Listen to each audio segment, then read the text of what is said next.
રાજ્ય વિધાનસભામાં સમાન નાગરિક સંહિતા બિલને લઈને રાજકીય અને સામાજિક વર્તુળોમાં હલચલ મચી ગઈ છે. આ બિલ સામે જમિયતે ઉલમાએ હિન્દ અને કોંગ્રેસ પાર્ટીએ સુરતમાં સંયુક્ત રીતે વિરોધ વ્યક્ત કર્યો છે. બંને સંગઠનોએ આ બિલને સાંપ્રદાયિક અને બંધારણીય મૂલ્યોની વિરુદ્ધ ગણાવી તેનો વિરોધ કર્યો છે.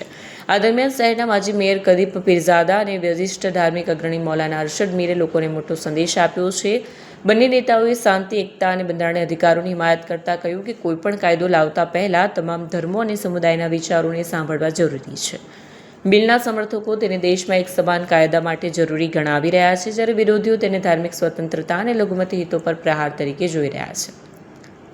સૂત્રોના જણાવ્યા અનુસાર આગામી દિવસોમાં આ મુદ્દે અન્ય સામાજિક સંગઠનો પણ પોતાનો પક્ષ રજૂ કરી શકે છે. ચર્ચા હાલ તમામ વર્ગોમાં ગરમાઈ ગઈ છે. અરશદ અહમદ અબ્દુલ કાदिर मीर जमियत उलमा हिंद सूरत एक मुसलमान, एक ईमान वालों જેવી રીતે जिस तरह एक मछली बगैर पानी के नहीं रह सकती, इसी तरह एक ईमान वाला एक मुसलमान बगैर शरीयत के नहीं जी सकता। यूसीसी के अंदर जितने भी कानून लाए गए वो सीधा कुरान और हदीस के विरुद्ध और मुखालफत में है।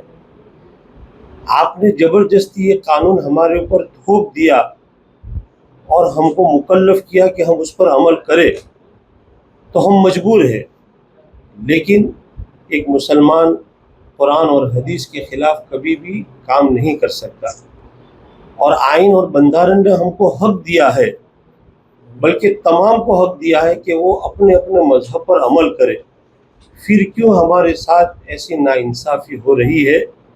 मैं गुजारिश करता हूँ कि इस बिल को अमल में न लाया जाए और तमाम के जज्बात को अपनी जगह पर रहने दिया जाए।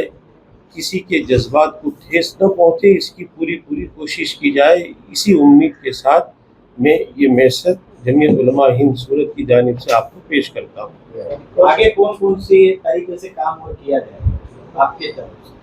जाहिर है कि हम इसके अगेंस्ट के अंदर कोर्ट के अंदर हाई कोर्ट में जाएंगे और ज़रूरत पेश आएगी तो सुप्रीम कोर्ट तक लड़ेंगे। लेकिन हम अपनी शरीयत के विरोध में काम करना ये अपनी ज़िंदगी का सबसे बुरा काम और अमल समझेंगे। तो हम अपनी शरीयत पर अमल करें, इसके लिए हम आखिर तक कानूनी जो लड़त है वो लड़ेंगे। और धर्म गुरु के हिसाब से आप कौम को क्या मैसेज यही है कि हम जिस मुल्क में रह रहे हैं उसमें सर गिने जाते हैं। तो बहुमती से ये कानून पास किया गया, बल्कि हमारे ऊपर थोपा गया और इसको एक सियासी एजेंडे के तौर पर लाया गया है। तो हमें इसका विरोध करना तो है, लेकिन बंधारण में रहकर करना है।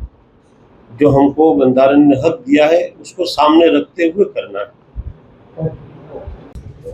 યુનિફોર્મ સિવિલ કોડ યુસીસીનો કાયદો જે ગઈકાલે ગુજરાતની વિધાનસભામાં મંજૂર કરવામાં આવ્યો તેની સામે અમારો સખત વિરોધ છે.